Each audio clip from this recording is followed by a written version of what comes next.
Hurmatli kuzatuvchim, yana o'sha sizlar yaxshi ko'rgan sog'inchli fermerman. Nima uchun bunday o'zgarishlar katta bo'lgan, ukrainskadan semental yaxshi zot bergan, qiynalmaganmi degan savollaringga bugun bitta yechim, ya'ni javobini o'zim qo'llaydigan narsalarni beraman. Ya'ni hayvonlarni, ukrainskalarni ham gavdali qilishlik uchun faqat ozuqa emas, balki qo'shimcha nimadir qilinadi. Bu nima? Mana buni tuyog'ini qarang. Chizgandek. Sigirlarimiz hammasi tug'ib bo'ldi.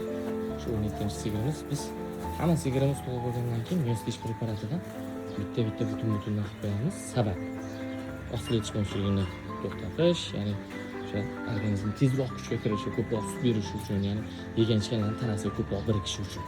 Mana bunday urib qolib kelingan novoslarimizga bitta to'lov yig'iladi. Semental buzoqlarimizga Miyosdish preparatidan 3 oydan o'tganlariga qilinyapti. Yaxshi o'sish, rivojlanishi, ishtahalari yaxshi bo'lish va yegan ichganini terisiga yaxshi yuqish uchun.